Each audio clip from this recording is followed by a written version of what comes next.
ꯅꯨꯡꯁꯤꯕꯤꯗꯨꯅ Manipuri entertainment ꯆꯦꯅꯦꯜꯕꯨ subscribe ꯑꯃꯁꯨꯡ like ꯇꯧꯕꯤꯔꯝꯃꯨ꯫ Channel ꯑꯁꯤꯅ ꯉꯁꯤꯁꯨ ꯑꯃꯨꯛꯀ ꯍꯟꯅ ꯃꯌꯥꯝꯕꯨ ꯇꯔꯥꯝꯅ ꯑꯣꯛꯆꯔꯤ꯫ ꯃꯍꯧꯁꯥꯒꯨꯝ ꯉꯁꯤꯁꯨ ꯑꯩꯒꯤ ꯅꯨꯡꯁꯤꯖꯔꯕ ꯁꯕꯁꯀ꯭ꯔꯥꯏꯕꯔꯁꯤꯡꯅ ꯍꯥꯞꯄꯤꯔꯛꯄ ꯃꯅꯤꯄꯨꯔꯤ ꯍꯣꯔꯔ ꯁ꯭ꯇꯣꯔꯤ ꯑꯅꯧꯕ ꯑꯃꯃꯨꯛ ꯄꯨꯗꯨꯅ ꯂꯥꯛꯆꯔꯤ꯫ ꯋꯥꯔꯤꯁꯤꯕꯨ ꯂꯥꯟꯊꯣꯛꯆꯔꯛꯄ ꯃꯇꯝꯗ ꯁꯣꯏꯈꯤ ꯂꯥꯟꯈꯤꯕ ꯌꯥꯎꯔꯕꯁꯨ ꯃꯌꯥꯝꯗ ꯉꯥꯛꯄꯤꯅꯕ ꯍꯥꯏꯖꯔꯤ꯫ ꯐꯔꯦ ꯑꯗꯨꯗꯤ ꯃꯌꯥꯝ ꯋꯥꯔꯤꯁꯤ ꯍꯧꯅꯕ ꯇꯧꯖꯔꯒꯦ꯫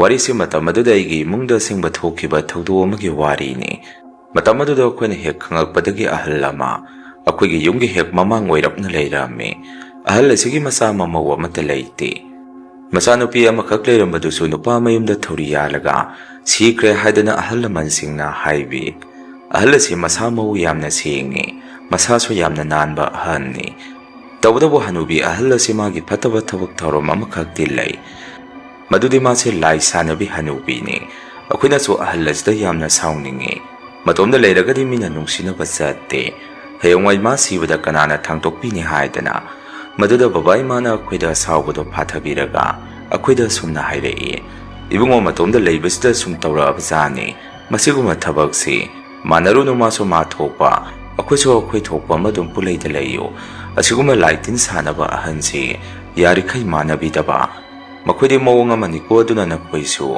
ꯃꯥ ꯍꯦꯛ ꯎꯕꯗ ꯑꯕꯣꯛ ꯀꯥꯏꯅ ꯅꯨꯡꯁꯤꯗ꯭ꯔꯒꯁꯨ ꯍꯦꯛꯇ ꯀꯧꯁꯤꯟꯒꯗꯕꯅꯤ ꯍꯥꯏꯔꯛꯏ꯫ ꯑꯗꯨꯃꯥꯏꯅ ꯕꯕꯥ ꯏꯃꯥꯅ ꯑꯍꯜ ꯑꯗꯨꯒꯤ ꯃꯔꯝꯗ ꯀꯩꯒꯨꯝꯕ ꯋꯥ ꯈꯔ ꯍꯥꯏꯕꯤꯔꯛꯈꯤꯕꯁꯨ ꯂꯩ꯫ ꯅꯨꯃꯤꯠꯇꯣ ꯑꯩꯈꯣꯏ ꯏꯃꯥꯕꯣꯛ ꯑꯃꯒꯤ ꯃꯆꯥꯅꯨꯄꯥ ꯑꯃ ꯊꯕꯛ ꯈꯜꯂꯦ ꯍꯥꯏꯗꯅ ꯑꯩꯈꯣꯏꯒꯤ ꯏꯃꯨꯡ ꯄꯨꯝꯕ ꯆꯥꯛ ꯆꯥꯔꯨ ꯂꯥꯛꯑꯣ ꯍꯥꯏꯗꯅ ꯏꯃꯥꯕꯣꯛꯅ ꯆꯥꯛ ꯀꯧꯔꯝꯃꯤ꯫ ꯇꯧꯕꯇꯕꯨ ꯃꯗꯨ ꯐꯅ ꯆꯠꯅꯤꯡꯉꯒꯁꯨ ꯑꯩꯈꯣꯏ ꯏꯃꯨꯡ ꯃꯅꯨꯡ ꯄꯨꯂꯞ ꯄꯨꯟꯅꯗꯤ ꯆꯠꯂꯝꯗꯦ꯫ ꯃꯔꯝꯁꯦ ꯌꯨꯝꯁꯦ ꯊꯥꯗꯣꯛꯄ ꯌꯥꯗꯕꯅ ꯃꯔꯝ ꯑꯣꯏꯗꯨꯅ ꯇꯥꯃꯣꯆꯧꯒ ꯑꯩꯒ ꯈꯛ ꯆꯠꯄ ꯇꯥꯔꯝꯃꯤ꯫ ꯕꯕꯥ ꯏꯃꯥ ꯏꯆꯟꯅꯨꯄꯤ ꯃꯈꯣꯏꯗꯤ ꯌꯨꯝ ꯁꯪꯉꯒ ꯂꯩꯍꯧꯕ ꯇꯥꯈꯤ꯫ ꯅꯨꯃꯤꯠꯇꯣ ꯇꯥꯃꯣꯆꯧꯒ ꯑꯩꯒ ꯏꯃꯥꯕꯣꯛꯀꯤ ꯃꯌꯨꯝꯗ ꯆꯥꯛ ꯆꯥꯕꯗꯨ ꯒꯥꯔꯤ ꯃꯆꯥ ꯑꯃꯗ ꯆꯠꯂꯝꯃꯤ꯫ ꯌꯧꯕꯗ ꯏꯃꯥꯕꯣꯛꯅꯁꯨ ꯑꯩꯈꯣꯏꯗ, ꯅꯃꯥꯒ ꯅꯈꯣꯏ ꯄꯨꯟꯅ ꯂꯥꯛꯇꯕꯁꯤ ꯅꯨꯡꯉꯥꯏꯇꯦ, ꯑꯩꯗꯤ ꯅꯈꯣꯏ ꯄꯨꯟꯅ ꯂꯥꯛꯑꯒ ꯆꯥꯃꯤꯟꯅꯒꯦ ꯈꯟꯕꯅꯤ ꯍꯥꯏꯔꯛꯏ꯫ ꯃꯗꯨꯗ ꯑꯩꯈꯣꯏ ꯇꯥꯃꯣꯆꯧꯅ ꯁꯨꯝꯅ ꯈꯨꯝꯃꯤ, ꯏꯃꯥꯕꯣꯛ ꯌꯨꯝꯗꯣ ꯑꯩꯈꯣꯏ ꯂꯣꯏꯅ ꯊꯥꯗꯣꯛꯑꯒ ꯂꯥꯛꯄ ꯌꯥꯗ꯭ꯔꯕ, ꯑꯗꯨꯗ ꯑꯩꯈꯣꯏ ꯏꯕꯨꯡꯉꯣꯒ ꯑꯩꯒ ꯑꯣꯏꯅ ꯍꯦꯛꯇ ꯂꯥꯛꯑꯕꯅꯤ ꯍꯥꯏꯔꯝꯃꯤ꯫ ꯏꯃꯥꯕꯣꯛꯅ ꯑꯃꯨꯛ, ꯅꯣꯏꯅ ꯌꯨꯝ ꯊꯥꯗꯣꯛꯄ ꯌꯥꯗꯦ ꯍꯥꯏꯔꯤꯁꯤꯕꯣ ꯂꯟ ꯊꯨꯝ ꯌꯥꯝꯅ ꯂꯦꯞꯁꯜꯂꯕꯖꯥꯔꯣ, ꯃꯤꯅ ꯍꯨꯛꯈꯤꯅꯤ ꯇꯧꯔꯤꯔꯕ ꯍꯪꯉꯛꯏ꯫ ꯃꯗꯨꯗ ꯑꯩꯅ ꯑꯃꯨꯛ, ꯏꯃꯥꯕꯣꯛ ꯀꯔꯥꯏꯗꯒꯤ ꯂꯟ ꯊꯨꯝ ꯂꯦꯞꯁꯟꯕꯅꯣ, ꯌꯨꯝ ꯃꯃꯥꯡꯗ ꯑꯍꯜ ꯍꯅꯨꯕꯤ ꯑꯃ ꯂꯩꯔꯤ, ꯃꯗꯨ ꯂꯥꯏꯇꯤꯟ ꯀꯟꯅ ꯁꯥꯟꯅꯔꯤ, ꯑꯩꯈꯣꯏ ꯏꯃꯨꯡꯁꯤ ꯌꯨꯝꯗꯣ ꯂꯣꯏꯅ ꯊꯥꯗꯣꯛꯑꯒ ꯂꯥꯛꯑꯒꯗꯤ ꯑꯍꯜ ꯑꯗꯨꯅ ꯀꯩꯅꯣ ꯇꯧꯁꯤꯜꯂꯝꯒꯗ꯭ꯔꯥ ꯇꯧꯕꯅꯤ, ꯑꯗꯨꯒꯤꯅꯦ ꯍꯥꯏꯔꯝꯃꯤ꯫ ꯏꯃꯥꯕꯣꯛꯅ ꯑꯃꯨꯛ, ꯑꯍꯜ ꯍꯥꯏꯗꯤ ꯏꯅꯦ ꯇꯔꯨꯗꯣ ꯅꯠꯇ꯭ꯔꯣ, ꯑꯗꯨꯒꯤ ꯑꯍꯜ ꯍꯅꯨꯕꯤꯗꯨꯕꯨ ꯍꯧꯖꯤꯛꯐꯥꯎ ꯂꯩꯔꯤꯕꯣ, ꯆꯍꯤꯗꯤ ꯌꯥꯝꯂꯝꯃꯅꯤꯗ ꯍꯥꯏꯔꯛꯏ꯫ ꯑꯩꯅ ꯑꯃꯨꯛ, ꯏꯃꯥꯕꯣꯛ ꯀꯔꯥꯏꯗꯒꯤ ꯑꯍꯟꯗꯣ ꯆꯍꯤ ꯌꯥꯝꯖꯩ ꯍꯥꯏꯕꯒꯤ ꯋꯥꯅꯤ, ꯏꯃꯥꯕꯣꯛ ꯍꯣꯏꯗꯒꯤ ꯐꯥꯎ ꯅꯍꯥ ꯑꯣꯏꯅ ꯂꯩꯔꯤ, ꯐꯠꯈꯤꯗ꯭ꯔꯕ ꯑꯍꯟ ꯏꯃꯥꯅ ꯃꯈꯣꯏ ꯊꯣꯡꯀꯥꯟꯗꯕꯨ ꯍꯦꯛ ꯂꯦꯞꯄꯝꯕ ꯊꯦꯡꯅꯔꯕ ꯏꯃꯨꯡꯁꯦ ꯈꯟꯅ ꯆꯩꯅꯕ ꯗꯥꯎ ꯌꯥꯗꯕ ꯀꯩꯅꯣꯝꯗꯤ ꯑꯗꯨꯝ ꯇꯧꯔꯗꯕꯅꯤ꯫ ꯏꯃꯥꯕꯣꯛꯅ ꯑꯃꯨꯛ, ꯏꯕꯨꯡꯉꯣ ꯕꯤꯅꯣꯏ, ꯑꯗꯨꯗꯤ ꯅꯣꯏ ꯑꯍꯜ ꯑꯗꯨꯒ ꯀꯌꯥ ꯀꯟꯅ ꯃꯥꯟꯅꯔꯨꯅꯨ, ꯃꯥꯁꯨ ꯃꯥ ꯊꯣꯛꯄ ꯑꯃ ꯑꯗꯨꯝ ꯂꯩꯖꯅꯤ, ꯌꯥꯝꯅ ꯕꯦꯔꯥ ꯀꯥꯕꯅꯤꯀꯣ ꯑꯗꯨꯒꯨꯝꯕ ꯑꯍꯟꯗꯣ ꯍꯥꯏꯔꯛꯏ꯫ ꯇꯥꯃꯣꯆꯧꯅ ꯑꯃꯨꯛ, ꯑꯗꯨꯅꯤ ꯏꯃꯥꯕꯣꯛ ꯏꯃꯥꯅ ꯍꯥꯏꯔꯤꯗꯨꯁꯨ, ꯑꯗꯣ ꯀꯔꯝ ꯀꯥꯟꯗꯕꯨ ꯁꯤꯗꯣꯏꯅꯣ ꯈꯪꯗꯦ,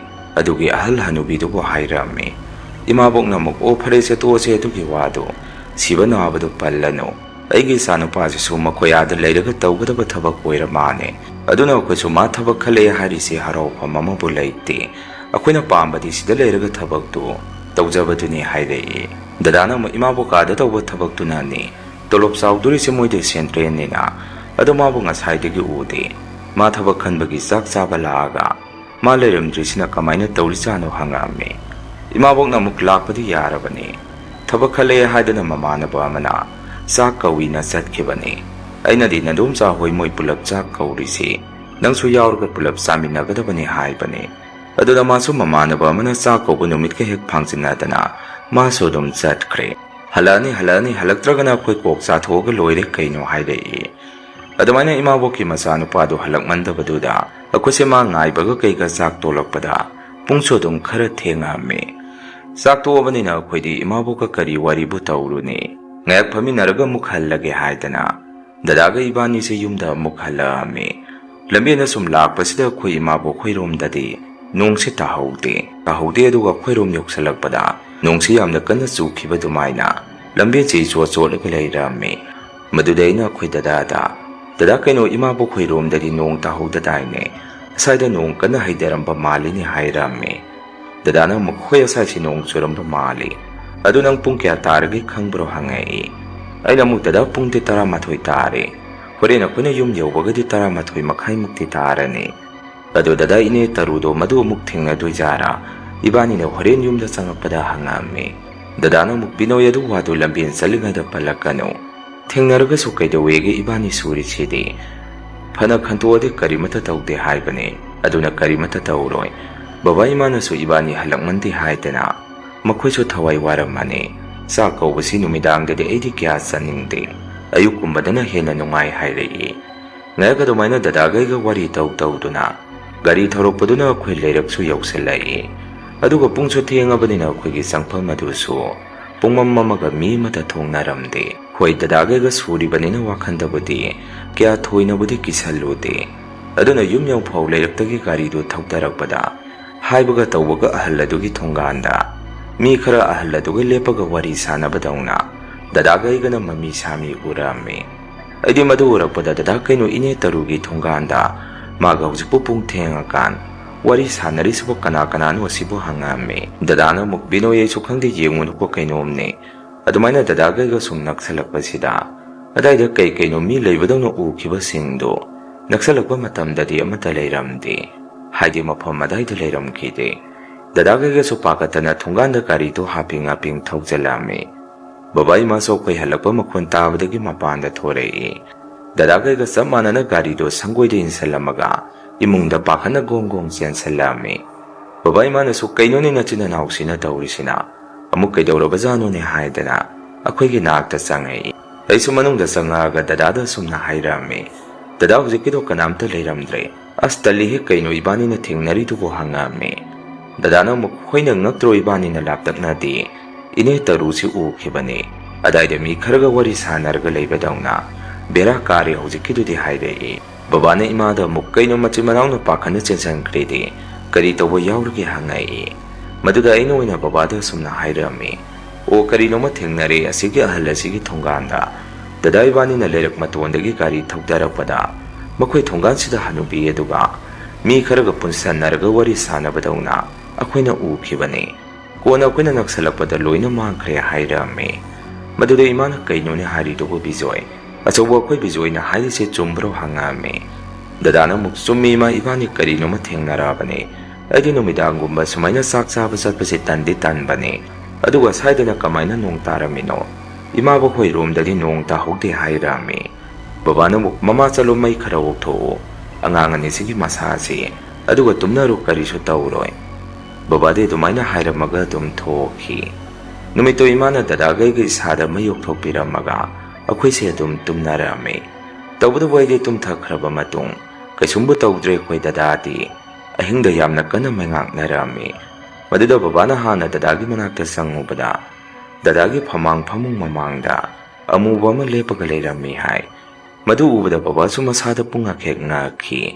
Ima susang salaga dadabu tumbahog pirami. Baba sumasada karino may itaw-taw na laybaduda. Ima na babada kaydawbira ki hangami. Maduda babaso karimata haydoomde. Dadaso ko nagyalaga sumna hayrei. Kuleraki kaka suji toygi mangda. Ine taruga makoy thongganda wari sanarga layrami. Aduga ko na kaka suji to. Sire haydana ko si magi mathaw mangang pangthorakpado.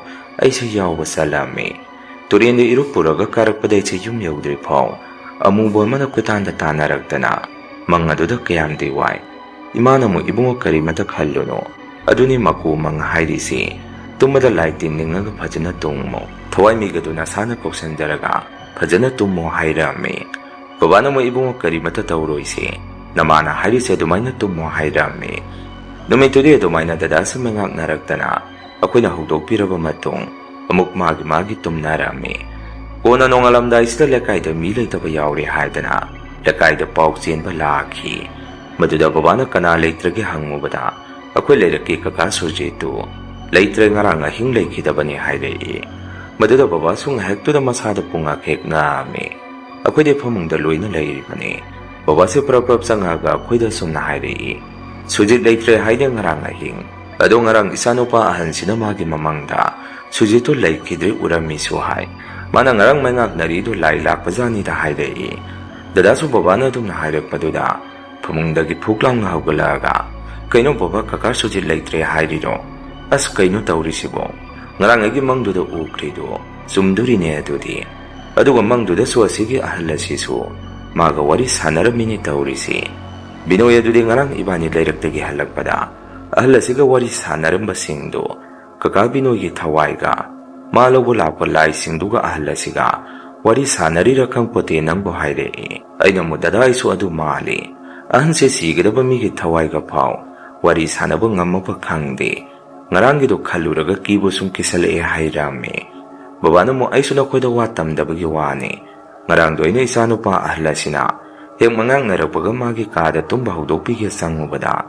Magi pamung mamangda amuba malepaga lairame. Aidi madu ubada isada swai laukrabane. Aisu noida haidrabane hairei.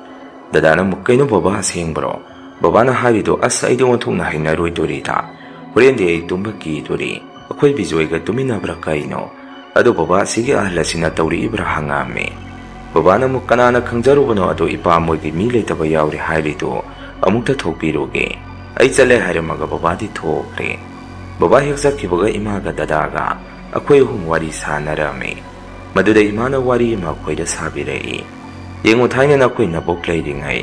Asigi ahal asiga nabok yamna luna tinarame. Nabok na nungaite haidani insang se hawgira hawroigera.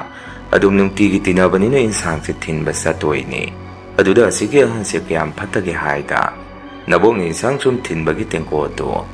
Mana masana khangna suktin nek thilakte. Noma numit amadi nabok na tengkoto lawge sangubada. Leite pikre haidana nabok ta haibirak pajane. Aduda nabok so manaba tandana tumina leijarame. Mathanda insang thinba satpada nabok na mamangda. Insang thiluba tengkoda khoigi tengkotuga.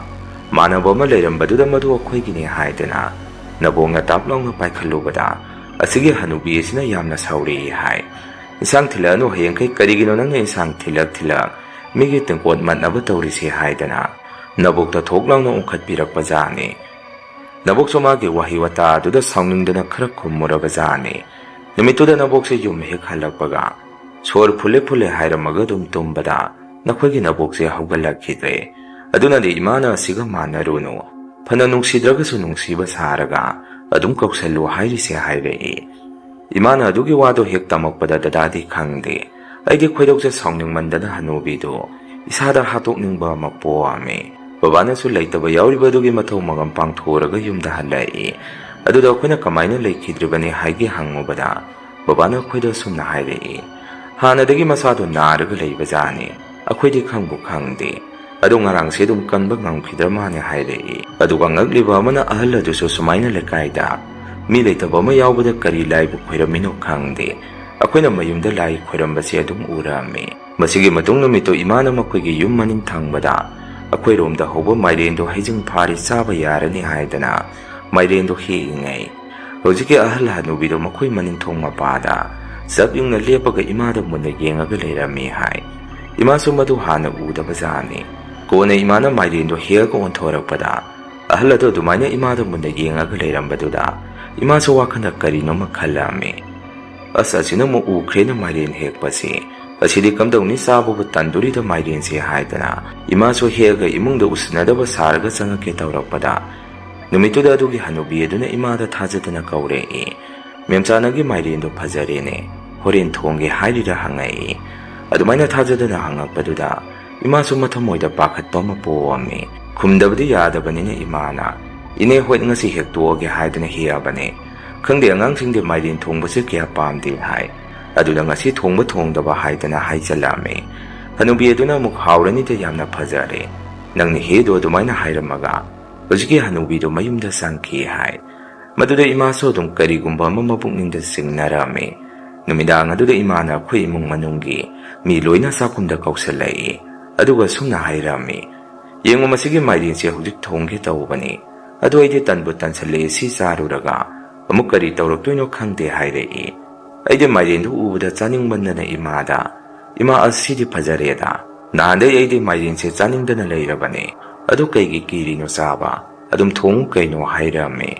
ꯕꯕꯥꯅ ꯑꯃꯨꯛ ꯀꯩꯗꯧꯔꯒꯦꯅ ꯁꯤ ꯆꯥꯕꯕꯨ ꯀꯤ ꯍꯥꯏꯔꯤꯗꯨꯕꯨ ꯍꯪꯉꯝꯃꯤ꯫ ꯏꯃꯥꯅ ꯑꯃꯨꯛ ꯁꯨꯝꯅ ꯈꯨꯝꯃꯛꯏ, ꯁꯦ ꯇꯥꯔꯣꯁꯦ ꯅꯄꯥ ꯅꯆꯥ ꯅꯈꯣꯏ ꯃꯨꯟꯅ, ꯉꯁꯥꯏꯗꯣ ꯑꯩꯅ ꯃꯥꯏꯔꯦꯟꯁꯦ ꯍꯧꯖꯤꯛ ꯅꯨꯃꯤꯗꯥꯡ ꯊꯣꯡꯒꯦ ꯍꯥꯏꯗꯅ ꯍꯦꯛꯂꯤꯉꯩ ꯃꯃꯥꯡꯒꯤ ꯑꯍꯜ ꯑꯁꯤꯅ ꯃꯥꯒꯤ ꯌꯨꯝ ꯃꯅꯤꯡꯗ ꯃꯨꯟꯅ ꯂꯦꯞꯄꯒ ꯌꯦꯡꯉꯒ ꯂꯩꯔꯝꯃꯤ꯫ ꯑꯩꯗꯤ ꯃꯥ ꯎꯕꯗꯨꯗ ꯀꯤꯕꯨ ꯀꯤꯔꯨꯔꯦ, ꯃꯃꯤꯠꯇꯨꯅ ꯃꯨꯟꯅꯅꯤ ꯍꯦꯛꯇ ꯌꯦꯡꯉꯒ ꯂꯩꯔꯝꯃꯤꯗꯣ꯫ ꯑꯩꯁꯨ ꯎꯁꯤꯟꯅꯗꯕ ꯁꯥꯔꯒ ꯃꯁꯤ ꯍꯦꯛꯑꯒ ꯌꯨꯝꯗ ꯆꯪꯉꯛꯀꯦ ꯇꯧꯔꯛꯄꯗ ꯑꯩꯉꯣꯟꯗ ꯑꯍꯜ ꯑꯁꯤꯅ ꯏꯊꯥ ꯊꯥꯖꯗꯅ ꯀꯧꯔꯛꯏ, ꯑꯗꯨꯒ ꯃꯥꯏꯔꯦꯟꯁꯦ ꯍꯥꯎꯔꯅꯤ ꯍꯣꯔꯦꯟ ꯊꯣꯡꯗꯣꯏꯔꯥ ꯍꯪꯉꯛꯏ, ꯑꯗꯨꯒꯤꯅꯤ ꯑꯩꯅ ꯆꯥꯕꯗ ꯀꯤꯔꯦ ꯍꯥꯏꯔꯤꯁꯦ ꯍꯥꯏꯔꯝꯃꯤ꯫ ꯑꯩꯁꯨ ꯏꯃꯥꯅ ꯍꯥꯏꯔꯛꯄꯗꯨꯗ ꯑꯁ ꯀꯩꯅꯣ ꯍꯥꯏꯔꯤꯁꯤꯕꯣ, ꯑꯗꯨꯃꯥꯏꯅ ꯍꯥꯏꯔꯛꯄ꯭ꯔꯣ, ꯑꯁ ꯑꯗꯨꯗꯤ ꯑꯩ ꯆꯥꯕ ꯀꯤꯔꯦ ꯆꯥꯔꯔꯣꯏ ꯍꯥꯏꯔꯝꯃꯤ꯫ ꯗꯗꯥꯅ ꯑꯃꯨꯛ ꯏꯃꯥ ꯇꯣꯛꯑꯣꯗ ꯆꯥꯔꯨꯔꯅꯨ, ꯃꯉꯣꯟꯗ ꯄꯤꯒꯦꯒ ꯄꯤꯊꯣꯛꯈ꯭ꯔꯣ ꯍꯥꯏꯔꯝꯃꯤ꯫ ꯃꯗꯨꯗ ꯑꯩꯅ ꯑꯃꯨꯛ ꯀꯩꯗꯧꯕꯒꯤ ꯄꯤꯗꯣꯏꯅꯣ, ꯑꯩꯈꯣꯏꯁꯨ ꯆꯥꯕ ꯐꯪꯕ ꯅꯠꯇꯦ, ꯑꯗꯨꯅ ꯃꯉꯣꯟꯗ ꯄꯤꯕꯁꯨ ꯌꯥꯔꯣꯏ, ꯃꯥꯏꯔꯦꯟꯁꯤ ꯍꯨꯟꯗꯣꯛꯈ꯭ꯔꯁꯤ ꯍꯥꯏꯔꯝꯃꯤ꯫ ꯀꯣꯟꯅ ꯕꯕꯥꯅ ꯁꯨꯝꯅ ꯈꯨꯝꯃꯛꯏ, ꯅꯈꯣꯏꯒꯤ ꯋꯥꯗꯣ ꯑꯥ ꯌꯧꯈ꯭ꯔꯦ, ꯃꯥ ꯂꯥꯏ ꯅꯠꯇꯦ,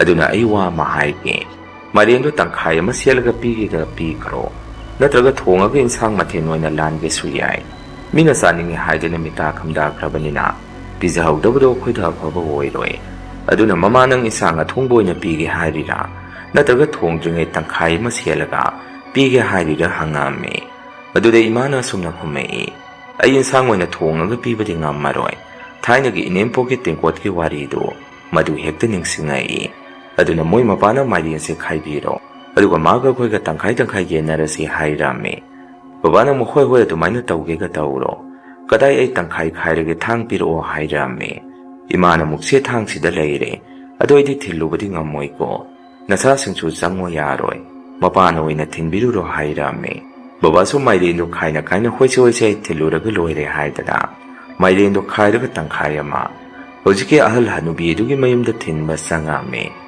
ꯕꯕꯥꯅ ꯃꯈꯣꯏ ꯏꯪꯈꯣꯜ ꯑꯗꯨ ꯍꯦꯛ ꯂꯥꯟꯁꯤꯜꯂꯛꯄꯗ ꯏꯪꯈꯣꯜ ꯅꯨꯡ ꯑꯗꯨꯗ ꯏꯁꯨꯛ ꯍꯦꯛ ꯁꯣꯛꯑꯒ ꯃꯔꯨꯡ ꯃꯔꯨꯡ ꯋꯥꯔꯛ ꯄꯨꯔꯛ ꯃꯔꯛ ꯑꯗꯨꯗ ꯃꯤ ꯈꯔ ꯃꯔꯨꯡ ꯃꯔꯨꯡ ꯋꯥꯔꯤ ꯁꯥꯟꯅꯕꯗꯧꯅ ꯕꯕꯥꯅ ꯃꯈꯣꯟ ꯈꯔ ꯇꯥꯔꯝꯃꯤ꯫ ꯁꯨꯝ ꯆꯪꯉꯛꯇꯨꯅ ꯕꯕꯥꯅ ꯁꯨꯃꯥꯡꯗ ꯂꯦꯞꯄꯒ ꯏꯅꯦ ꯑꯃꯨꯛꯇ ꯊꯣꯛꯄꯤꯔꯛꯑꯣ ꯍꯥꯏꯗꯅ ꯀꯧꯔꯝꯃꯤ꯫ ꯑꯍꯜ ꯑꯗꯨ ꯄꯥꯛ ꯊꯣꯔꯛꯇꯦ ꯍꯥꯏ꯫ ꯀꯣꯟꯅꯗꯤ ꯏꯃꯨꯡꯗꯒꯤ ꯊꯣꯔꯛꯑꯒ ꯕꯕꯥ ꯎꯕꯗꯨꯗ ꯊꯣꯏꯔꯦꯟ ꯅꯪꯅ ꯂꯥꯛꯑꯣꯅꯦ ꯆꯪꯉꯛꯑꯣꯅꯦ ꯅꯣꯡꯃꯇꯁꯨ ꯆꯪꯉꯛꯇꯦ ꯅꯣꯏꯅ ꯇꯧꯔꯤꯕ, ꯂꯥꯛꯑꯣ ꯁꯤꯗ ꯀꯥꯈꯠꯂꯛꯑꯣ ꯍꯥꯏꯗꯅ ꯃꯪꯒꯣꯟꯗ ꯕꯕꯥꯁꯦ ꯀꯧꯁꯜꯂꯛꯏ ꯍꯥꯏ꯫ ꯕꯕꯥꯁꯨ ꯀꯩꯁꯨ ꯈꯟꯗꯅ ꯀꯥꯈꯠꯂꯛꯑꯝꯃꯤ꯫ ꯑꯗꯨꯒ ꯑꯍꯜ ꯑꯗꯨꯗ ꯕꯕꯥꯅ ꯏꯅꯦ ꯏꯪꯈꯣꯜꯗ ꯄꯥꯟꯕ ꯃꯥꯏꯔꯦꯟꯅꯤ ꯃꯥꯅ ꯉꯁꯥꯏ ꯍꯦꯛꯏ ꯍꯥꯏ, ꯑꯗꯨꯗ ꯏꯅꯦꯒꯤꯁꯨ ꯁꯔꯨꯛ ꯇꯝꯃꯤ ꯏꯅꯦ, ꯇꯨ ꯁꯤꯗ ꯂꯩꯔꯦ ꯍꯥꯏꯗꯅ ꯃꯥꯏꯔꯦꯟꯗꯣ ꯄꯤꯔꯛꯑꯝꯃꯤ꯫ ꯃꯗꯨꯗ ꯑꯍꯜ ꯑꯗꯨꯅ ꯑꯁꯨꯝꯅ ꯈꯨꯝꯃꯛꯏ, ꯏꯍꯦ ꯑꯗꯨꯒꯤ ꯑꯣꯏꯔꯦ ꯅꯪꯅ ꯂꯥꯛꯏꯁꯦ, ꯍꯥꯎꯔꯅꯤꯗ, ꯑꯗꯣ ꯉꯁꯥꯏ ꯑꯩꯈꯣꯏ ꯃꯦꯝꯆꯥꯅ ꯍꯦꯛꯄꯗꯣ ꯑꯩꯅ ꯎꯈꯤ ꯑꯗꯨꯗ ꯅꯨꯡꯉꯥꯏꯇꯦ ꯍꯥꯏꯗꯅ ꯊꯤꯜꯂꯛꯏꯔꯣ, ꯅꯠꯇ꯭ꯔꯒ ꯄꯤꯖꯅꯤꯡꯗꯅ ꯊꯤꯜꯂꯛꯏꯔꯣ ꯍꯥꯏꯗꯅ ꯊꯥꯏꯅꯗꯒꯤ ꯃꯁꯥꯗ ꯌꯥꯎꯕ ꯀꯣꯆꯤ ꯀꯣꯠꯄꯤꯗꯣ ꯑꯗꯨꯃꯥꯏꯅ ꯕꯕꯥꯗ ꯍꯥꯏꯔꯛꯏ꯫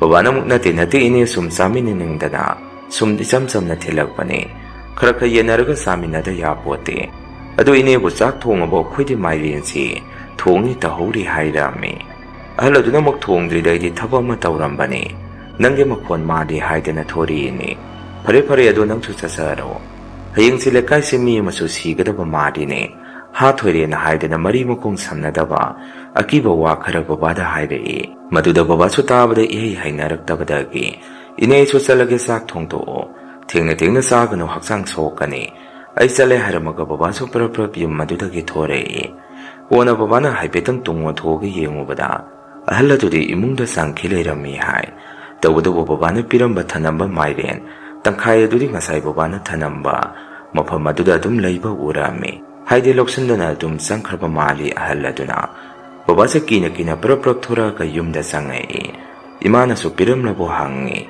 ꯃꯗꯨꯗ ꯕꯕꯥꯅ ꯁꯨꯝꯅ ꯈꯨꯝꯃꯛꯏ, ꯏꯆꯥꯁꯤꯡꯅ ꯆꯪꯕ ꯇꯜꯂꯤ ꯍꯥꯏꯔꯤꯗꯣ ꯆꯨꯝꯂꯦ, ꯃꯇꯨꯡ ꯃꯅꯥꯎ ꯆꯪꯉꯨꯕ ꯌꯥꯕ ꯅꯠꯇꯦ, ꯑꯁꯤ ꯑꯍꯟꯁꯦ ꯍꯥꯟꯅꯒꯤ ꯃꯑꯣꯡ ꯃꯇꯧꯗꯣ ꯃꯗꯨ ꯍꯟꯗ꯭ꯔꯤ꯫ ꯀꯔꯤ ꯃꯥꯅ ꯉꯁꯥꯏ ꯍꯥꯏꯔꯛꯄꯗꯨꯕꯨ ꯍꯌꯦꯡꯁꯤ ꯂꯩꯀꯥꯏꯁꯤꯗ ꯃꯤ ꯑꯃ ꯁꯤꯗꯧ ꯃꯥꯜꯂꯤ ꯍꯥꯏꯅꯦ, ꯃꯥꯕꯨ ꯂꯥꯏꯗꯧꯅ, ꯑꯗꯨꯒ ꯁꯨꯝꯅꯁꯨ ꯍꯥꯏꯔꯛꯏ, ꯃꯥꯏꯔꯦꯟꯗꯣ ꯃꯥꯅ ꯎꯈꯤꯕꯗꯨꯗ ꯊꯤꯜꯂꯛꯏꯔ ꯅꯠꯇ꯭ꯔꯒ ꯄꯤꯖꯅꯤꯡꯗꯅ ꯊꯤꯜꯂꯛꯏꯔ ꯍꯥꯏꯔꯛꯏ꯫ ꯑꯣꯟꯊꯣꯛꯄ ꯑꯍꯟꯅꯤꯀꯣ ꯃꯁꯤꯒꯤ ꯑꯍꯟꯁꯤ ꯍꯥꯏꯗꯅ ꯕꯕꯥꯅ ꯏꯃꯥꯗ ꯋꯥꯔꯤ ꯇꯝꯃꯝꯃꯤ꯫ ꯏꯃꯥꯅ ꯑꯃꯨꯛ ꯑꯗꯨꯃꯥꯏꯅꯃꯛꯄꯨ ꯍꯥꯏꯔꯛꯄ꯭ꯔꯅꯦ, ꯀꯩꯅꯣ ꯃꯁꯤꯒꯤ ꯑꯍꯟꯁꯤꯕꯨ ꯃꯁꯥꯗ ꯂꯥꯏ ꯐꯠꯇꯕꯅ ꯌꯣꯝꯂꯒ ꯁꯥꯔꯛꯄ ꯑꯍꯜꯂ ꯈꯪꯄꯣꯠꯇꯦ, ꯑꯗꯨ ꯅꯪ ꯕꯕꯥꯁꯨ ꯃꯣꯏꯗ ꯆꯪꯉꯨꯕꯗꯣ ꯅꯁꯥꯗꯣ ꯃꯩꯒ ꯑꯣꯛꯊꯣꯛꯎ, ꯑꯁꯤ ꯃꯑꯣꯡ ꯑꯃꯅꯤ ꯍꯥꯏꯗꯅ ꯏꯃꯥꯅ ꯍꯥꯏꯔꯝꯃꯤ꯫ ꯕꯕꯥꯅ ꯃꯈꯣꯏꯅꯦ ꯑꯩꯁꯨ ꯄꯨꯡꯀꯥꯎ ꯀꯥꯎꯔꯨꯔꯦ, ꯑꯩ ꯃꯄꯥꯟꯗ ꯃꯩ ꯑꯃꯨꯛꯇ ꯑꯣꯛꯊꯣꯛꯎꯒꯦ ꯍꯥꯏꯗꯅ ꯕꯕꯥꯁꯦ ꯊꯣꯛꯈꯤ꯫ ꯗꯗꯥꯒ ꯑꯩꯒꯅ ꯏꯆꯟꯅꯨꯄꯤꯗꯣ ꯗꯗꯥꯒꯤ ꯀꯥꯗ Lairik tangna tangna imada sa insang thongidu sum loiba ngairami.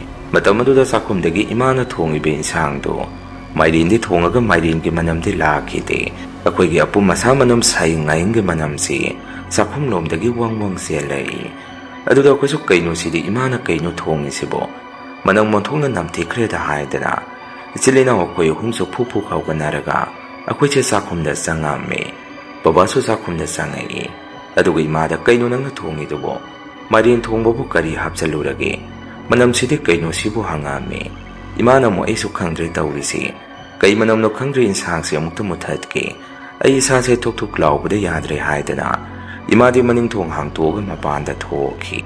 Kona babana imana thongibe insangdo kari hapizano haidana insangi uyan makhumdo hangtoga yenguba matamda mairen thongbado musung musung muraga apumba karino ma thongbagi mawongda phibam amada leirami. Madu ubada babasu masada punga khengai. Kaino namana thongiside mairen natrabazaro. Maduda kuchu changsalaga yenguba matamda image mairen thongbado musung musung muraga yengbada lok lok lauraga hangoiba amamam isada poame. Imaso kona sakhumda changaga sumna hairei. Isangdo chaba yararoi asina karino ma toksalai. Moi mapana uyando kainomna chapaga maningi gena khada amukta hondokpiruso sidi karino mane hairei. Babana mo ado nang boin sangsda kai kai di thauge hangame. Imana mo kaibu thakturige hana dongna mairen thongbada hapa masan singduni kaino. Aina natene masi asige hansina karino ma toksalai ne. Insangsina koi kanano mo maningda amukta hondokkrone hairei. Maduda babana insangdo kainomna chapaga maningi khongbanda haiduome. Manamse hekta apu masa mihing saying yamna hainadaba manam mama namai. Numito koi mungse saka mata saba yadre. Morok melaga khara khara sanaraga akoy se tumnarami. Numitogi ahing nongyay sida mo kamaina tawrakeda. Aduk pung thiangaba ahing nongyay duda. Mairen thongba manamse kadumdaino khangde. Akoy na tumingay manam mama selaki. Aduda akoisu kaino tawrisi haidana ahing nongyay aduda tumba hawganarami. Aduga manamdo kadaideno haidana sumyangakpada ahal hanubi adugi yumdagi lakpa wairami. Aduk pung thiangaba ahing nongyay aduda ahal aduna thongbu thongibra natraga thongdribra haibase akoisu khangba ngamamde. Aduga numito lekaigi huisingsu yamna kapame. Aduna kidana akoisu tumnahurasi haidana magi phamungda karaga tumthanarami. Numitogi nongheng anbaga lakaisda ahal amasu sire hainarai. Maduda babade pungak ngakidana masado karino matawrame. Maramdi ahal hanubi aduna ngarangi numituda babada hairakrabani. Mi masidaw mali haidana imana so khoida sumna hairei. Kainoni tawriba matawsibo ngarang nang babada ahal asina hairaki haibadai ngasi se mi masidaw mali haidana. Aduga mana hek haibaga thuisibu kamdawriba jano. Natraga sige ahal asibo zom ningthauga paw phaunaraba jaro hairei. Akoisu kidana tumin lainarami. Babana su imada nang amukta tumina layo. Ay kok ngawkhulay ngarangdagi imong asida tawriba singse hairei. Kona nungtin punga matarapa matamadayda. Imana sumangda yunggi thabing khangkara sunomingay. Ahladuna mukasu imada sumna hairei. Memsa mairen thongbado hawbro haidana imada hangaki. Maduda imasu sauningbana kainomdi kumninglabani. Adubu manaba tandana haure. Kupi pawsa haidana yamna hauna sanakre haidana kumami. Imana adumna kummubududa ahalladu nokpi tawraga sangki hai. Masigi matung matam khara leiraga babasi migi lag uba masaluraga. Numito makoy lekaigi ahan khara sak sanaruraga. Kitang thenglapna yumda halakpada. Babasi akoy thongana hanubi adu. Sabyungna lepaga leirambasi thengnarami. Maduda babasu masada kitang khawtak sana. Sumlagi ine kaidawriba aduda hangubada. Ahalladu mamiyoyna musuk muba mo onthoaga. Makoygi inkol adumda sangki hai. Maduda babasu kidana imungda prap sangaga. Warido akoida tamamaga dum gyan tadana lepthaki. Maduda imasu pakatana dadaga igada. Maiba kawurso maibana natragati. Sidi yararoi hairakpadagi. Dadana mamanaba singda maiba ahiba khangnaba leibra haidana. Koyang hangnaraga maiba ma kawruduna. Numito babasi yenghalami. Kona maibaduna lai kwaram thoga babasi gyan tarai. Aduga akoida sumaiba duna sumna hairei. Nakoy asida leiba ahansi aina masak muna khangba ahanni. Asina thaduga thammini. Mana sanaba laido ꯅꯈꯣꯏ ꯊꯦꯡꯅꯅꯕ ꯍꯥꯏꯗꯅ ꯑꯗꯨꯅꯤ ꯊꯦꯡꯅꯔꯤꯁꯤ. ꯑꯩ ꯂꯥꯛꯈꯤ ꯈꯪꯕꯗꯒꯤ ꯍꯣꯔꯦꯟꯁꯨ ꯅꯣꯏꯗ ꯀꯔꯤꯅꯣꯃ ꯇꯧꯕꯤꯔꯛꯑꯅꯤ. ꯑꯗꯨꯅ ꯁꯦ ꯁꯤꯒꯤ ꯑꯀꯪꯕ ꯎꯆꯥꯟ ꯃꯀꯛꯁꯤ ꯍꯣꯔꯦꯟ ꯇꯨꯝꯃꯝꯗꯥꯏ ꯃꯄꯥꯟꯗ ꯊꯥꯗꯣꯛꯑꯝꯃꯣ. ꯏꯆꯝ ꯆꯝꯕ ꯄꯣꯠ ꯅꯠꯇꯦ ꯑꯩꯅ ꯅꯈꯣꯏꯗ ꯄꯤꯔꯤꯁꯤ. ꯑꯗꯨꯃꯥꯏꯅ ꯇꯧꯔꯣꯀꯣ ꯍꯥꯏꯔꯝꯃꯒ ꯃꯥꯏꯕ ꯑꯗꯨ ꯑꯃꯨꯛ ꯍꯟꯈꯤ. ꯃꯥꯅ ꯍꯥꯏꯔꯝꯕ ꯑꯗꯨꯃꯥꯏꯅ ꯎꯆꯥꯟ ꯃꯀꯛ ꯑꯗꯨ ꯇꯨꯝꯃꯝꯗꯥꯏꯗ ꯏꯃꯥꯅ ꯃꯩ ꯊꯥꯔꯒ ꯃꯄꯥꯟꯗ ꯊꯅꯝꯃꯤ. ꯑꯗꯨꯃꯥꯏꯅ ꯇꯧꯕꯗꯨꯗ ꯑꯍꯜ ꯍꯅꯨꯕꯤꯗꯨꯗꯤ ꯁꯥꯎꯅꯤꯡꯉꯕꯖꯥꯠꯅꯤ. ꯑꯗꯨꯅ ꯃꯥꯗꯤ ꯑꯍꯤꯡꯗ ꯑꯩꯈꯣꯏꯒꯤꯗ ꯀꯔꯤꯅꯣꯃ ꯊꯥꯖꯟꯒꯦ ꯍꯥꯏꯗꯅ ꯁꯤꯡꯗꯨꯅ ꯂꯩꯔꯝꯃꯤ. ꯑꯍꯤꯡ ꯅꯣꯡꯌꯥꯏ ꯄꯨꯡ ꯊꯦꯡꯉꯛꯄ ꯃꯇꯝꯁꯤꯗ ꯑꯩꯈꯣꯏ ꯇꯨꯝꯃꯤꯉꯩ ꯃꯄꯥꯟꯗ ꯑꯩꯈꯣꯏꯒꯤ ꯌꯨꯝꯒꯤ ꯃꯥꯡꯒꯣꯟꯗ ꯃꯤ ꯑꯃ ꯂꯩꯕꯒꯤ ꯃꯑꯣꯡꯗ ꯁꯨꯝ ꯀꯣꯛꯀꯥꯛ ꯀꯣꯛꯀꯥꯛ ꯃꯤꯅꯤꯟꯒꯨꯝꯕ ꯀꯔꯤꯅꯣꯃ ꯂꯩꯕꯗꯧꯅ ꯑꯩꯈꯣꯏꯒꯤ ꯏꯃꯨꯡꯅ ꯇꯥꯔꯝꯃꯤ. ꯑꯩꯈꯣꯏ ꯏꯃꯨꯡꯁꯨ ꯈꯪꯉꯕꯅꯤꯅ ꯃꯄꯥꯟꯗ ꯊꯣꯛꯎꯒꯨꯝꯁꯦ ꯍꯥꯏꯗꯅ ꯏꯁꯥ ꯏꯁꯥꯒꯤ ꯐꯃꯨꯡꯗꯒꯤ ꯀꯨꯝꯊꯅꯔꯝꯗꯦ. ꯅꯨꯃꯤꯠꯇꯨꯁꯨ ꯑꯗꯨꯃꯥꯏꯅ ꯑꯀꯤꯕ ꯊꯧꯗꯣꯛ ꯑꯃ ꯑꯗꯨꯝ ꯊꯣꯛꯈꯤ. ꯑꯍꯜ ꯑꯗꯨꯁꯨ ꯐꯠꯇꯕꯗ ꯁꯤꯕ꯭ꯔꯥ ꯍꯥꯏꯕꯁꯨ ꯁꯤꯗ ꯁꯨꯝ ꯃꯁꯥꯗ ꯅꯧꯅ ꯇꯒꯠ ꯇꯒꯠ ꯑꯩꯈꯣꯏꯒꯤ ꯏꯃꯨꯡꯗ ꯃꯇꯝ ꯄꯨꯝꯕꯗ ꯌꯦꯡꯁꯜꯂꯒ ꯂꯥꯏ ꯇꯤꯟ ꯊꯥꯖꯟꯗꯨꯅ ꯂꯩꯈꯤ. ꯑꯩꯈꯣꯏꯁꯨ ꯋꯥꯔꯁꯨ ꯋꯥꯅ ꯃꯇꯝ ꯁꯥꯡꯅ ꯈꯥꯡꯂꯕ ꯃꯇꯨꯡ ꯑꯍꯜ ꯑꯗꯨ ꯂꯥꯏꯃꯛꯇꯤ ꯅꯠꯇꯕꯅꯤꯅ ꯌꯥꯝꯅ ꯀꯟꯅ ꯅꯥꯔꯦ ꯍꯥꯏꯕꯁꯤ ꯑꯩꯈꯣꯏꯁꯨ ꯈꯪꯉꯝꯃꯤ. ꯃꯗꯨꯗ ꯑꯩꯈꯣꯏꯁꯨ ꯁꯥꯎꯅꯤꯡꯗꯅ ꯅꯣꯡꯃꯇ ꯑꯅꯥꯕ ꯍꯪꯕ ꯆꯪꯉꯨꯗꯦ. ꯑꯗꯨꯒ ꯑꯍꯜ ꯑꯗꯨꯅ ꯅꯥꯕ ꯍꯦꯛ ꯍꯧꯔꯛꯄꯒ ꯃꯥꯅ ꯂꯩꯀꯥꯏꯒꯤ ꯃꯤ ꯑꯃꯠꯇ ꯑꯅꯥꯕ ꯍꯪꯕ ꯆꯪꯉꯛꯑꯒꯗꯤ ꯍꯥꯏꯗꯅ ꯑꯍꯜ ꯑꯗꯨꯅ ꯉꯥꯏꯔꯝꯃꯤ. ꯃꯗꯨ ꯃꯥꯒꯤ ꯗꯁꯥ ꯂꯪꯕꯟ ꯐꯠꯇꯕꯗꯨ ꯁꯤꯟꯅꯊꯣꯛꯅꯕ ꯇꯧꯔꯤꯅꯤ. ꯃꯗꯨ ꯈꯪꯕꯅꯤꯅ ꯂꯩꯀꯥꯏꯒꯤ ꯃꯤꯁꯨ ꯃꯥꯒꯤ ꯃꯅꯥꯛꯇ ꯑꯅꯥꯕ ꯍꯪꯕ ꯃꯤ ꯑꯃꯠꯇ ꯆꯪꯕꯤꯔꯝꯗꯦ. ꯅꯨꯃꯤꯠꯇꯨꯗꯤ ꯑꯍꯤꯡ ꯅꯣꯡꯌꯥꯏ ꯄꯨꯡ ꯊꯦꯡꯉꯀꯥꯟꯗ ꯑꯍꯜ ꯑꯗꯨꯒꯤ ꯏꯃꯨꯡꯗꯒꯤ ꯃꯤ ꯌꯥꯝꯅ ꯂꯥꯡꯕ ꯃꯈꯣꯜ ꯑꯃꯗꯤ ꯅꯣꯛꯄ ꯀꯞꯄ ꯃꯈꯣꯟꯁꯤ ꯌꯥꯝꯅ ꯇꯥꯔꯝꯃꯤ. ꯑꯩꯈꯣꯏꯁꯨ ꯃꯗꯨꯗ ꯄꯨꯡꯉꯛ ꯉꯛꯅꯔꯝꯃꯤ. ꯍꯧꯖꯤꯛꯄꯨ ꯄꯨꯡ ꯑꯁꯨꯛ ꯌꯥꯝꯅ ꯊꯦꯡꯉꯁꯤꯕꯣ ꯑꯁꯤꯒꯤ ꯏꯃꯨꯡꯁꯤꯗꯕꯨ ꯀꯅꯥꯅꯣ ꯂꯩꯔꯤꯁꯤꯕꯨ ꯍꯥꯏꯅꯔꯝꯃꯤ. ꯅꯣꯡ ꯍꯦꯛ ꯉꯥꯟꯕꯒ ꯑꯍꯟꯗꯣ ꯕꯕꯥꯒꯤ ꯃꯃꯪꯗ ꯁꯤꯔꯦ ꯇꯧꯔꯝꯃꯦ ꯍꯥꯏꯗꯅ ꯕꯕꯥꯅ ꯁꯨꯝ ꯃꯈꯣꯏ ꯌꯨꯝꯂꯣꯝꯗ ꯌꯦꯡꯉꯨꯕꯗ ꯑꯍꯜ ꯑꯗꯨ ꯃꯈꯣꯟ ꯃꯋꯥ ꯑꯃꯠꯇ ꯇꯥꯔꯝꯗꯦ. ꯑꯗꯨꯅ ꯕꯕꯥꯅ ꯁꯨꯝ ꯆꯤꯡꯅꯗꯅ ꯂꯩꯀꯥꯏꯒꯤ ꯃꯤ ꯈꯔꯒ ꯕꯕꯥꯅ ꯁꯨꯝ ꯋꯥꯔꯤ ꯁꯥꯟꯅꯔꯝꯃꯤ. ꯑꯍꯜ ꯑꯁꯤ ꯌꯥꯝꯅ ꯀꯟꯅꯁꯨ ꯅꯥꯔꯕꯅꯤ. ꯀꯅꯥꯝꯇꯁꯨ ꯆꯪꯕꯤꯗ꯭ꯔꯦ. ꯉꯔꯥꯡꯗꯤ ꯃꯈꯣꯟ ꯃꯋꯥ ꯑꯃꯠꯇ ꯇꯥꯗ꯭ꯔꯦ. ꯑꯗꯨꯒ ꯅꯨꯃꯤꯗꯥꯡ ꯄꯨꯡ ꯊꯦꯡꯉꯀꯥꯟꯗꯅ ꯌꯨꯝ ꯑꯁꯤꯗ ꯀꯅꯥꯅꯣ ꯈꯪꯗꯦ ꯃꯤ ꯂꯥꯡꯕꯗꯧꯅ ꯇꯧꯏ. ꯑꯗꯣ ꯑꯃꯨꯛꯇ ꯆꯪꯉꯒ ꯌꯦꯡꯉꯨꯁꯤ.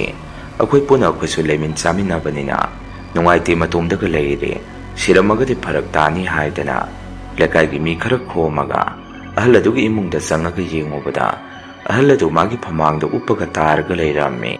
ꯃꯗꯨꯗ ꯃꯌꯥꯝꯅ ꯃꯁꯥꯗ ꯍꯨꯒꯠꯂꯨꯕꯗ ꯑꯍꯜ ꯑꯗꯨ ꯃꯃꯤꯠ ꯂꯥꯎꯅ ꯄꯥꯡꯊꯣꯛꯑꯒ ꯃꯌꯥ ꯀꯥꯊꯣꯛꯑꯒ ꯃꯁꯥꯗ ꯀꯣꯟꯁꯤꯜꯂꯒ ꯁꯤꯔꯒ ꯂꯩꯔꯝꯃꯤ. ꯇꯁꯦꯡꯕꯗꯤ ꯑꯍꯜ ꯑꯗꯨ ꯁꯤꯕ ꯅꯣꯡ ꯅꯤꯅꯤꯃꯨꯛꯇꯤ ꯁꯨꯔꯕꯖꯥꯠꯅꯤ. ꯑꯗꯨꯒ ꯑꯍꯤꯡꯗ ꯃꯤ ꯂꯥꯡꯕ ꯃꯈꯣꯟ ꯇꯥꯔꯤꯗꯨꯅ ꯃꯥꯅ ꯁꯥꯟꯅꯕ ꯂꯥꯏ ꯇꯤꯟ ꯐꯠꯇꯕꯁꯤꯡ ꯑꯗꯨꯅ ꯑꯁꯤꯕꯗꯣ ꯁꯪꯉꯒ ꯏꯃꯨꯡꯗ ꯌꯣꯝꯃꯒ ꯂꯩꯔꯕꯖꯥꯠꯅꯤ. ꯑꯗꯨꯃꯥꯏꯅ ꯑꯍꯟꯗꯨ ꯃꯌꯥꯝ ꯆꯪꯗꯅ ꯃꯊꯧ ꯃꯉꯝ ꯄꯥꯡꯊꯣꯛꯑꯝꯃꯤ. ꯑꯗꯨꯒ ꯌꯨꯝꯗꯨꯁꯨ ꯕꯕꯥꯅ ꯀꯤꯖꯩ ꯁꯤꯗꯣꯛꯈ꯭ꯔꯁꯦ ꯀꯅꯥꯝꯇꯁꯨ ꯂꯩꯒꯗꯕ ꯅꯠꯇꯦ ꯍꯥꯏꯗꯅ ꯑꯍꯜ ꯑꯗꯨꯒꯤ ꯌꯨꯝ ꯑꯗꯨꯁꯨ ꯂꯩꯀꯥꯏꯒꯤ ꯃꯤ ꯇꯧꯔꯒ ꯁꯤꯗꯣꯛꯑꯝꯃꯤ. ꯌꯨꯝ ꯑꯗꯨ ꯁꯤꯗꯣꯔꯛꯄꯗ ꯂꯥꯏ ꯁꯥꯟꯅꯕꯒꯤ ꯄꯣꯠꯂꯝ ꯆꯥꯔꯝ ꯑꯉꯛ ꯑꯉꯛꯄ ꯀꯩꯅꯣ ꯌꯥꯝꯅ ꯊꯦꯡꯅꯔꯝꯃꯤ. ꯂꯩꯀꯥꯏ ꯃꯌꯥꯝ ꯆꯪꯗꯅ ꯑꯍꯜ ꯑꯗꯨꯒꯤ ꯁꯣꯔꯥꯠꯇꯨꯁꯨ ꯄꯥꯡꯊꯣꯛꯑꯝꯃꯤ. ꯇꯧꯕꯇꯕꯨ ꯏꯪꯈꯣꯜ ꯑꯗꯨꯗꯤ ꯃꯤ ꯑꯃꯇ ꯆꯪꯗꯅ ꯂꯩꯔꯕꯅꯤನ ꯑꯩꯈꯣꯏꯒꯤꯗꯤ ꯌꯨꯝꯒꯤ ꯍꯦꯛ ꯃꯃꯥꯡꯗ ꯂꯩꯁꯜꯂꯦ. ꯀꯤꯕꯗ ꯑꯩꯈꯣꯏꯗꯤ ꯃꯥꯒꯤ ꯏꯪꯈꯣꯜ ꯑꯗꯣꯝꯗ ꯃꯥꯏꯌꯣꯟꯁꯟꯕ ꯉꯝꯃꯝꯗꯦ. ꯅꯣꯡꯃ ꯅꯨꯃꯤꯠ ꯑꯃꯁꯨ ꯕꯕꯥꯅ ꯑꯍꯜ ꯑꯗꯨꯒꯤ ꯏꯪꯈꯣꯜ ꯑꯗꯨꯗ ꯀꯔꯤꯅꯣꯃ ꯊꯦꯡꯅꯔꯝꯃꯤ. ꯍꯥꯏꯗꯤ ꯑꯍꯜ ꯑꯗꯨ ꯃꯥꯒꯤ ꯏꯪꯈꯣꯜ ꯑꯗꯨꯗ ꯁꯨꯝ ꯀꯣꯏꯆꯠ ꯆꯠꯂꯒ ꯂꯩꯕ ꯃꯑꯣꯡ ꯃꯇꯧ ꯑꯃ ꯎꯔꯝꯃꯤ. ꯕꯕꯥꯁꯨ ꯀꯤꯗꯅ ꯏꯃꯨꯡꯗ ꯆꯪꯉꯛꯑꯒ ꯑꯩꯈꯣꯏꯗ ꯋꯥꯔꯤꯗꯣ ꯇꯝꯃꯛꯏ. ꯃꯗꯨꯗ ꯑꯩꯈꯣꯏꯁꯨ ꯄꯨꯟꯅ ꯊꯣꯛꯑꯒ ꯏꯪꯈꯣꯜ ꯑꯗꯣꯝꯗ ꯌꯦꯡꯉꯨꯕꯗ ꯑꯍꯜ ꯑꯗꯨ ꯇꯁꯦꯡ ꯃꯥꯒꯤ ꯏꯪꯈꯣꯜꯗ ꯂꯦꯞꯄꯒ ꯂꯩꯕ ꯃꯃꯤ ꯑꯃ ꯎꯔꯝꯃꯤ. ꯀꯤꯗꯅ ꯑꯩꯈꯣꯏꯁꯦ ꯌꯨꯝ ꯃꯅꯨꯡꯗ ꯑꯗꯨꯝ ꯆꯪꯅꯔꯝꯃꯤ. ꯀꯣꯟꯅ ꯏꯃꯥꯅ ꯁꯤꯗꯤ ꯌꯥꯔꯔꯣꯏ ꯃꯃꯥꯡꯗ ꯑꯩꯈꯣꯏꯗ ꯂꯥꯛꯑꯝꯕ ꯃꯥꯏꯕꯗꯨ ꯇꯥꯟꯅꯔꯁꯤ ꯍꯥꯏꯗꯅ ꯃꯥꯏꯕꯗꯨ ꯑꯃꯨꯛ ꯀꯧꯔꯒ ꯏꯪꯈꯣꯜ ꯑꯗꯨꯗ ꯂꯥꯏ ꯇꯤꯟ ꯐꯖꯅ ꯈꯣꯏꯔꯝ ꯊꯣꯛꯈꯤꯕꯗꯒꯤ ꯀꯣꯟꯅ ꯊꯪꯗꯗꯤ ꯀꯔꯤꯁꯨ ꯇꯧꯔꯛꯈꯤꯗ꯭ꯔꯦ. ꯃꯁꯤꯅꯤ ꯃꯌꯥꯝ ꯉꯁꯤꯒꯤ ꯔꯤꯑꯦꯟ ꯍꯣꯔꯔ ꯁ꯭ꯇꯣꯔꯤ. ꯃꯊꯪꯒꯤ ꯋꯥꯔꯤ ꯊꯥꯒꯠꯂꯛꯄꯗ ꯃꯌꯥꯝ ꯄꯨꯟꯅꯃꯨꯛ ꯊꯦꯡꯅꯔꯁꯤ. ꯉꯁꯤꯒꯤꯗꯤ ꯃꯌꯥꯝꯗꯒꯤ ꯀꯥꯏꯅꯅꯕ ꯕꯤꯗꯥꯏ ꯂꯧꯖꯔꯤ.